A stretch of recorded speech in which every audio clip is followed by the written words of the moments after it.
Tasarım dünyasından herkese merhabalar diliyorum. Ben Sibel. Kanalıma hoş geldiniz. Bugün bir yoğurt kovasından 2 tane saksı yapacağız. Bunun için ilk öncelikle yoğurt kabımızın kulp kısmını çıkartıyorum. Ve maket bıçağıyla şekilde gördüğünüz gibi üst kısmını kesiyorum. En kolay maket bıçağıyla çok kolay bir şekilde kesiliyor. Daha sonrasında da makas yardımıyla bu uç kısımlarını düzeltiyorum. Bunun için jüt kumaş kullanacağım ama siz isterseniz başka kumaşlarda kullanabilirsiniz. Yine kot kumaşı da güzel olacaktır diye düşünüyorum.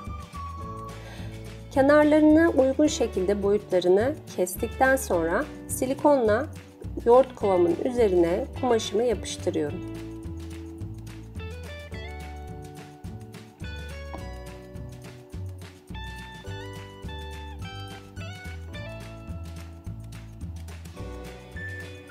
Alt kısmından biraz boşluk kalacak şekilde kumaşımı kesmiştim.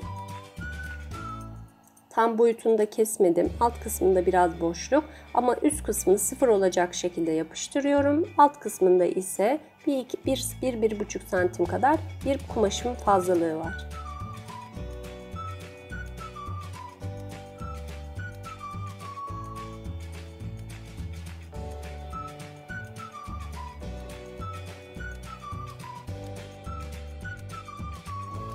Bu alt kısımdaki 1-1,5 santimlik kısımlara şekilde gördüğünüz gibi kesikler atıyorum. Bu kesikleri atmamızın sebebi daire şeklinde olduğu için yapıştırırken kenarlarında potluklar oluşturmaması için yapıyoruz bu işlemi. Bu şekilde hemen silikonla çok kolay bir şekilde yapıştırıyorum.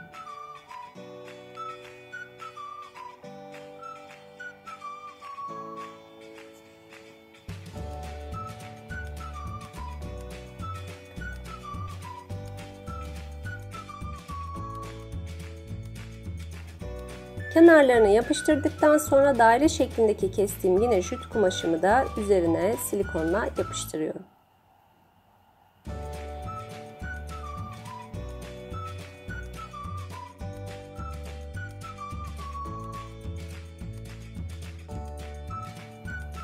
...30 santimlik cetvel ve jüt ip ve tığa ihtiyacımız var.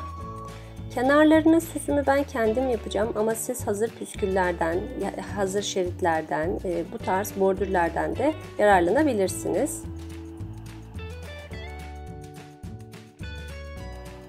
İlk öncelikle saksımın boyutu kadar zincir çekiyorum.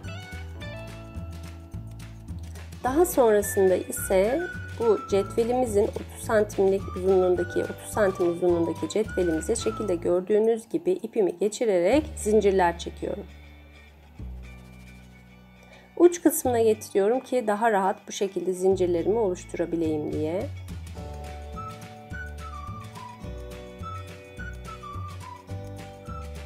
İpimi geçirip normal bir tane zincir çekiyorum.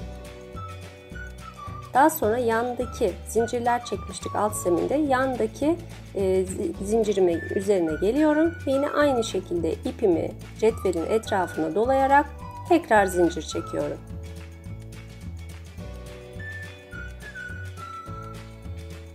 Tekrar yan zincire batarak bu şekilde püsküller oluşturacağım. Hemen gösteriyorum.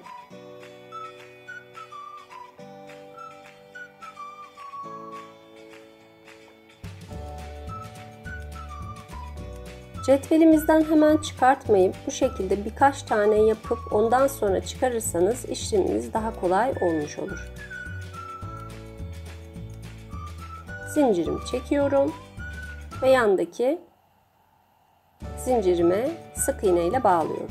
Ve yine aynı işlemi tekrarlıyorum.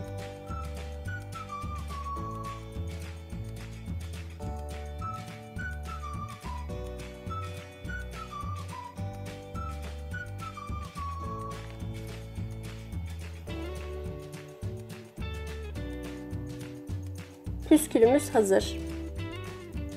İkinci olarak tekrar bir kordon yapayım.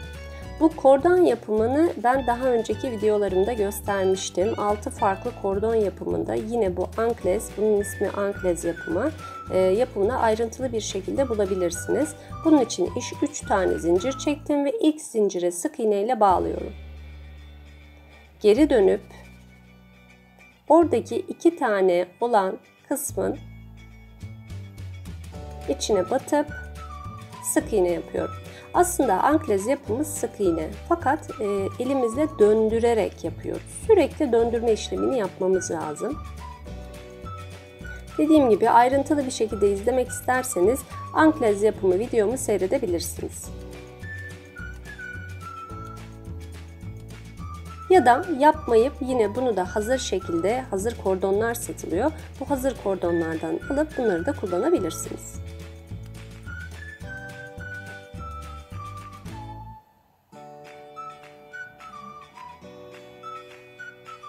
Şimdi en zevkli kısmına geldik. Kordonumuzu saksımızın alt zeminine yapıştırıyorum.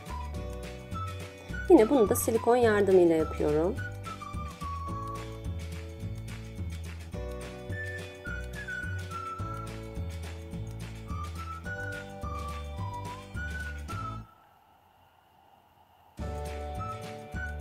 Üst kısmına da yapmış olduğum püskülü yapıştırıyorum.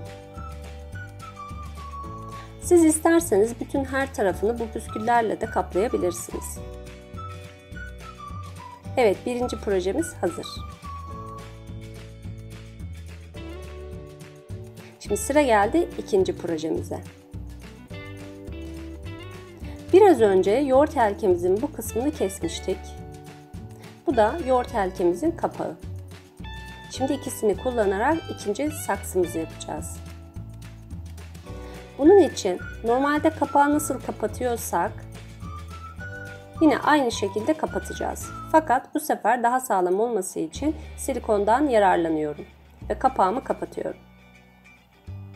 Yine aynı şekilde daire şeklinde biraz kenarlarından boşluk bırakarak daire, jüt ipinden bir daire kestim. Yine bunu da aynı şekilde kapağımızın etrafına yapıştırıyorum. Aynı şekilde kenarlarını da jüt kumaşımla yapıştırıyorum.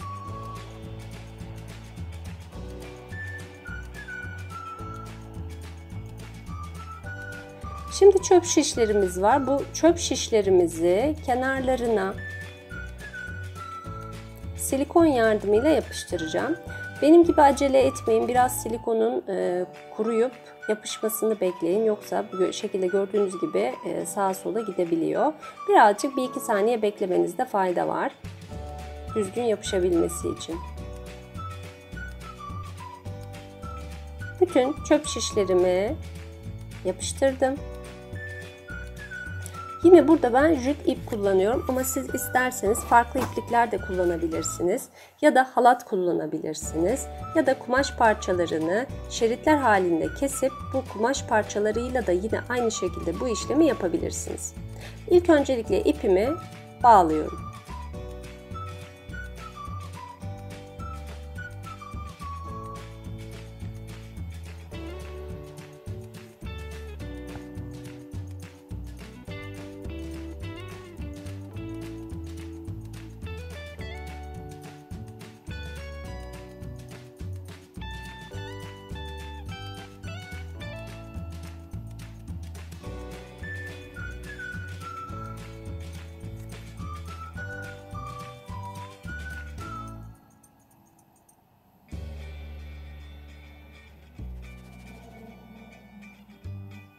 Normalde sepet örgülerde de aslında aynı işlem yapılıyor.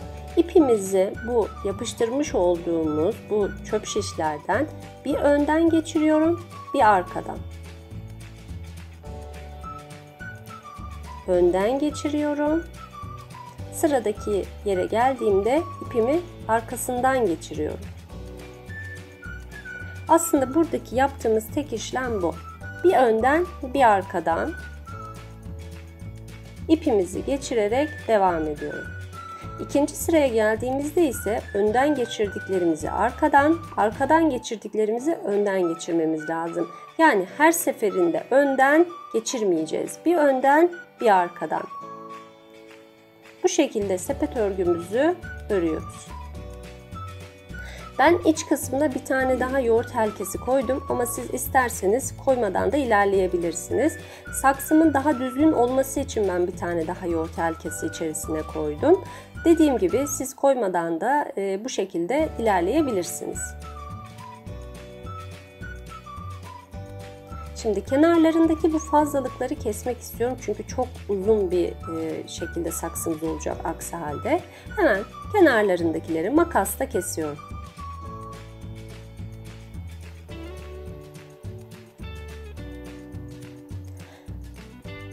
Uç kısımlarını kestim. Araya da açık renk yine jüt ipimden kullandım.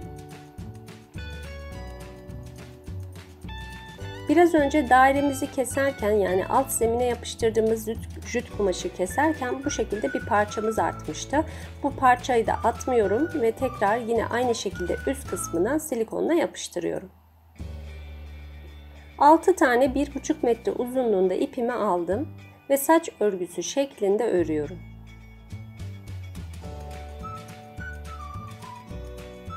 Örmüş olduğum bu saç örgüsünü hemen saksımızın üst kısmına, kenarına gelecek şekilde silikonla yapıştırıyorum.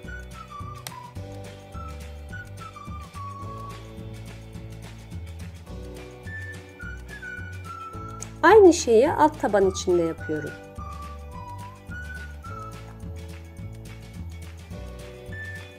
Evet, saksımızı bitirdik. Gayet güzel ve hoş bir saksımız oldu diye düşünüyorum. Ben çok beğendim. Yaparken de büyük bir keyifle yaptım. Umarım sizler de beğenmişsinizdir. Ve içlerine ben çiçeklerimden hemen yerleştirdim bile. Çiçekleri gerçekten çok seviyorum. İçerisine bu şekilde gördüğünüz gibi sarkan çiçekler de koyabilirsiniz. Kaktüs de koyabilirsiniz benim yaptığım gibi. Her haliyle çok güzel olacaktır diye düşünüyorum. Bir sonraki tasarımımda tekrar buluşmak dileğiyle. Kendinize çok iyi bakın. Hoşça kalın.